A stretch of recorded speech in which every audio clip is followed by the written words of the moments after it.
Hello, everyone. I'm Esmond Goey. Thank you for joining me today and exploring the question, is equity crowdfunding the new IPO? When I lived in Silicon Valley during the heydays of the dot-com era, I used to read about IPOs weekly as startups and early-stage companies went public, even without earnings. I think nowadays we read more about crowdfunding than IPOs. And I'm even hearing people say that crowdfunding is the new IPO. So let's take a look. Let me talk about my background. I am an electrical engineer and I have an MBA. I started off as an engineer with Nortel Networks many moons ago. And a year after my MBA, I entered the world of venture capital with Toronto Dominion Bank. And back to Nortel as director of the venture capital program. And lastly, as CEO of Transtech Ventures, a venture capital company of the government of Singapore, headquartered in Silicon Valley. So I've been involved in startups, turnarounds, IPOs for over 30 years, always in new technology and emerging markets. And I was even blessed with the experience of taking my own startup public on NASDAQ in 1997. Currently, I'm the CEO and co-founder of Power Hero, and I have 5 patents pending with that company. A lot happened in the financial markets in the early 2000s. We had the dot-com crash and the stock market scandals of Enron, WorldCom, and we read about how these executives were jailed for misleading the public, committing fraud. That resulted in the Sarbanes-Oxley Act of 2002. And we saw the average number of IPOs fall from an average of about 300 to 99 IPOs a year. And the stock market fell drastically, and we saw the NASDAQ stock index fall from a peak of 5132 to, in March 2000, to 1,114 in a matter of months in October 2002. And then the stock markets all crashed in 2009. So IPOs dried up and financing of startups also tanked. And that's where the Jobs Act of 2012 came in to jumpstart our business startups. And that's where we are today. Let's review IPOs and going public, which many small tech companies were using to fund their business. Going public is basically filing a registration statement with the SEC, such as an S1 or SB2, to register their shares for sale to the general public, and to list that stock on one or more exchanges. And it's impossible to talk about this extensively, so I'm just giving you a brief overview. The company that's filing for an IPO must comply with various SEC rules, very stringent rules, and these are embodied in the 1933 and 1934 Act, as well as the Sarbanes-Oxley Act of 2002. In particular, Section 404 of Sarbanes-Oxley. You'll come to hear about this every time you talk about IPOs with a lawyer or accountant, Section 404. If you're a CEO or CFO, you are very concerned because that governs what you have to provide and how you provide and to certify that all that you said is true. It's not that you are intentionally going to cheat or say something wrong, but the onus is on you to make sure that everything is said correctly. So therefore, the cost of due diligence, the cost of legal fees, the cost of accounting, audit fees skyrocket because you have to be so careful. You're going to be reading every contract, you're reviewing everything, every statement that you say is going to be reviewed. You have fiduciary obligations and conformance scrutinized under magnifying glasses, and that's why the costs go up.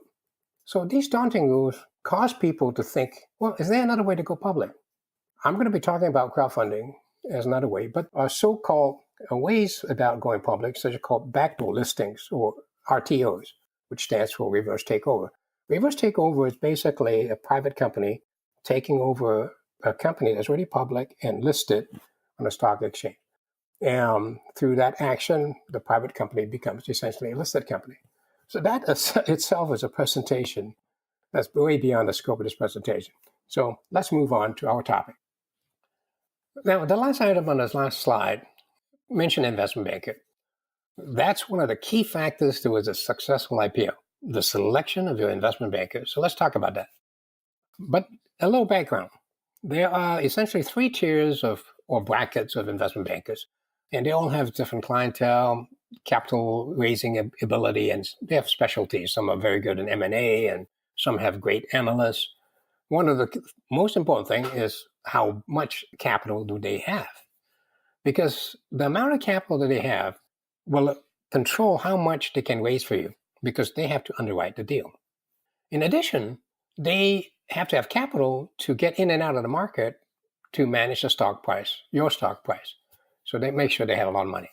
So the top tier, the bulge, what we call also the bulge bracket, is firms like Goldman Sachs, Merrill Lynch, which is now operating under Bank of America, Deutsche Bank, and Morgan Stanley. So these bulge firms are full service, global, and they can even handle large government financing like bonds. The next bracket are the middle market firms, and they focus on middle-sized companies with revenues, say, from 10 million to under 500 million. And examples of these are Needham & Co., William Blair & Co., by Piper Jaffray. These are firms I've done business with back, 10, 20 years ago. And some are full service, national, some are regional, and some focus on just particular industries. And they're also geographically concentrated or dispersed. The last tier or bracket are what we call the boutique bankers. And these are the typical bankers that a lot of the tech companies in Silicon Valley used to use, like the Hamburg and Quest. And they don't quite offer the full service, but they're regional and they're quite effective in raising $5 to $10 million. And some may specialize in one part of the banking services, such as mergers and acquisitions. The company has to match its needs with the right banker. As shown on the slide, some of these are consideration of banking resource, the state of your company, and also whether or not they perceive that you're a quality company, because, it has to appeal on both sides. Now, the amount raised that you want to raise is also a factor, and also the kind of investors you want. Some may think that institutional investors make the best investors, but they don't trade your stock, so that doesn't create a market. And that's something to consider. Also, listing exchanges. You have to consider whether you want to be on an AMEX, NASDAQ in New York, because some of these exchanges are not qualified in all the states. So you have to think about that too. What are the realities of IPO? Well, today, legal and audit costs are skyrocketed. I mentioned from 20 years ago, they now cost you a minimum of 1.5 million to 2 million just for legal and audit costs. And these firms are very risk averse, and they require large cash retainers up front. And if you're a small company, chances are you don't have $500,000 or $1 million in the bank just to do an IPO. And officers and directors have greater personal liability due to the enactment of the Sarbanes-Oxley Act, particularly Section 404, where the CFO and the CEO have to certify the financial statements, the registration altogether. This causes financial need for the IPO offering to be large enough to justify the costs and the risks of all concerned. So boutique IPOs under 10 million basically gone, and 100 million offerings are now common for IPOs. So that changes the whole scenario. How do small businesses get funded? They can use 100 million. They can't afford 100 million. So how do they get funded and also get liquid? That's the question for the next slide. So let's take a look at the characteristics of crowdfunding in this scenario of the tough IPO requirements. And that brings up the question, why not crowdfund your business? Crowdfunding is affordable for a startup doing what we call a Reg CF or Title III, but there's also the Reg A+, which will cost much more, but it also can utilize crowdfunding. Some of the benefits of IPO, such as having people promote your funding, is also relevant and effective in crowdfunding because you can engage some brokers who are backing you on an A+ to promote your stock. And it's advised that if you're doing a Reg A+, that you should enlist a broker. But if you're doing a crowdfunding for Reg CF, which is a small crowdfunding, which is about $1 million, you pretty much have to do your promotion yourself. And that means that you're going to have good people in social media. Like an IPO, crowdfunding valuation is typically higher, and that puts a market price on your company. And there's less liability for crowdfunding because Sarbanes-Oxley Section 404 regarding to management certification does not apply, and that's great. Another thing to consider about crowdfunding is that we find, at least I found in my own experience, that crowdfunding investors tend to be passionate investors. They're really very tuned into the deal, the idea of what you are pitching. It makes it much more easier to convey your message to them because they are really passionate about wanting to be involved. And one of the most important things about crowdfunding is that you can run your business while you are raising money. As I'm the CTO of my company, I found that my time in raising money can be cut back tremendously so that I can focus on my product development. And the nice thing about crowdfunding is that you get some valuable feedback about your product before you launch. So that's very helpful. That begs the question, is equity crowdfunding the new IPO? Since you're now using crowdfunding when you were using IPOs before to fund your business. Now, you don't need investment banking for small companies that are raising small amount of money.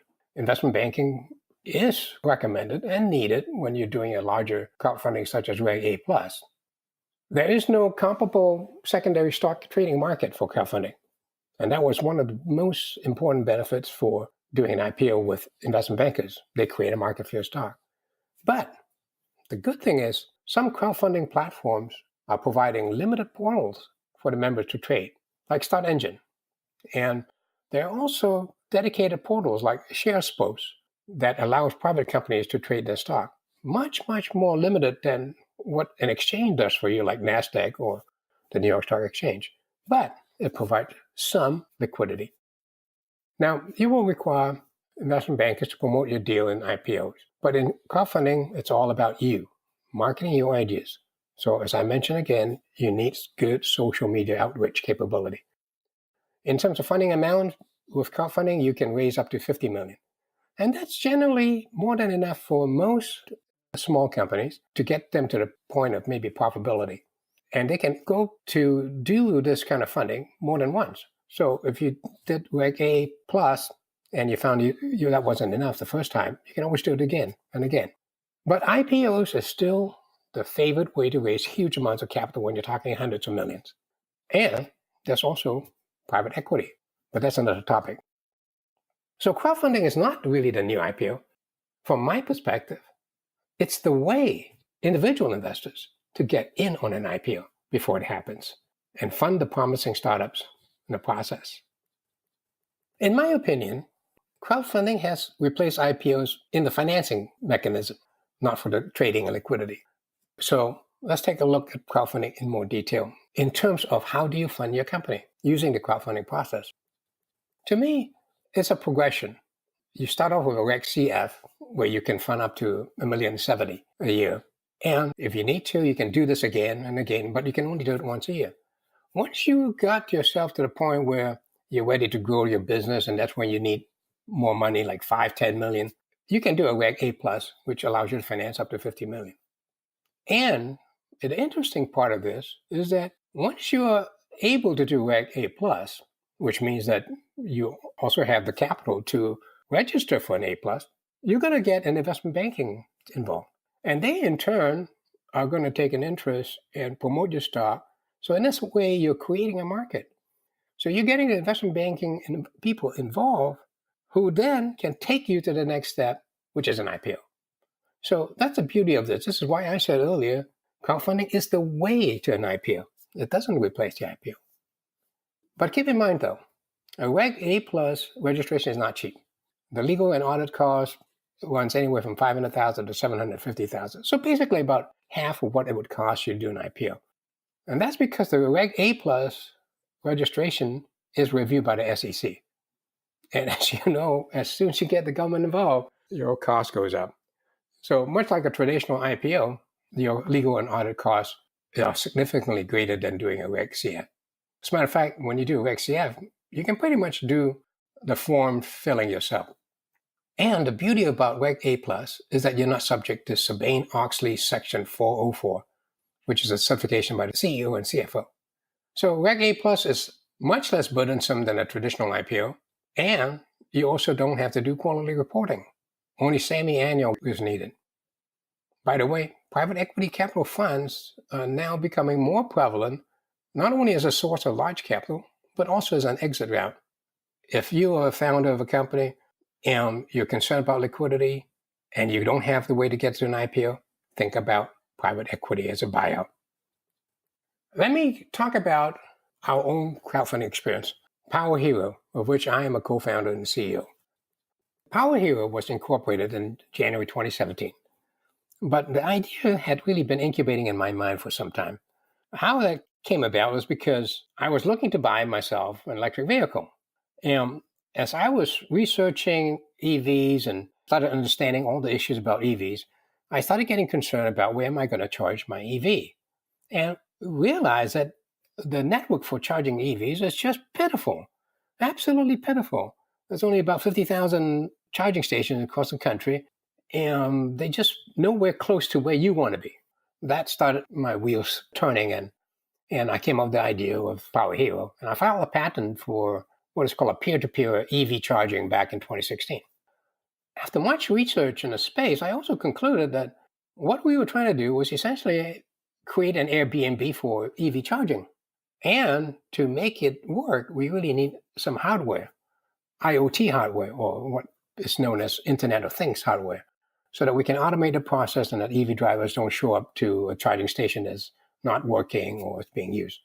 Upon incorporation, I raised $150K from three angels within a month of my incorporation. So that alone gave me encouragement that, hey, I think I'm onto something. So we used that funds to create a working IoT prototype. Then we launched crowdfunding with Start Engine back in March 29, 2018. Why crowdfunding for us? First of all, we did not need a lot of capital. That is a good and bad thing. It's bad in that venture capital is not interested because they have grown so big. They typically only fund companies needing millions. And we didn't need millions. We need several hundred thousand. We did not have a big team. And as acting CTO myself and CEO, my time was really needed on product development. So I didn't have a lot of time to go around knocking on doors to raise more funds. The other thing was we believed that we were in a hot market. That is always in the news, fueled by people like Tesla and Elon Musk. And that's another story. So market awareness of EV was expected to be high. And you need that kind of hype, you might say, when you're trying to launch something new. So we felt that we had appeal. A company and a story is easy to tell and would appeal to people that are socially conscious and who are concerned about the environment. We decided that our business model and crowd app were easy to explain. And we saw successes like Airbnb, Uber, and Ring. And these are all crowdsourced models. And we found that we could get partnerships with people like Verizon and Arrow, very impressive corporations. And we felt that that relationship would be easy to appreciate by crowdfunding investors. Now, what we wanted to get out of our efforts was a reasonable valuation. When you are doing private financing, you often get knocked down on your financing, on your valuation. And so we felt that crowdfunding would give us a better valuation. We wanted a source for immediate capital. We didn't want to take a long time and stop everything that we're doing just to raise money. Crowdfunding allowed us to do that. We could continue working. As we got funds, we could accelerate certain things. We cut back on certain things. So we essentially in business. And we also felt that crowdfunding will give us market feedback. Now, investors didn't come without effort. We have to reach out and advertise on social media. And that's where choosing your platform is very important, because our crowdfunding platform, Start Engine, did a great service for us by promoting us to their own investor base. So you got to look at how big are their investor base. As we receive funds, we also accelerate product development and increase our social media advertising. So as you can see from the stats, we reach our minimum funding goal in less than 24 hours after campaign launch. We receive 24,000 after the first week, so basically double the first weekend take. And in the 5 months since, we've raised over 140,000.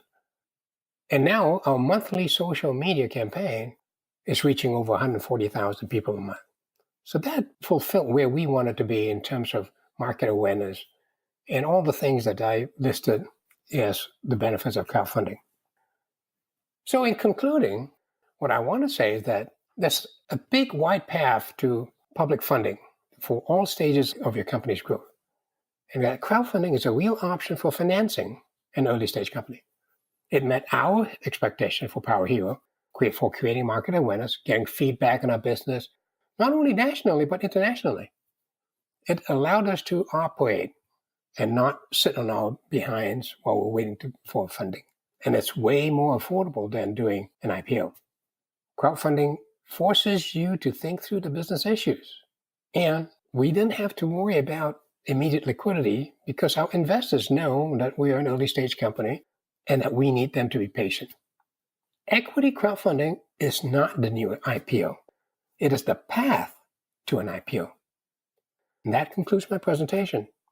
Thanks for joining me. I hope that helped out in putting IPOs and crowdfunding in perspective.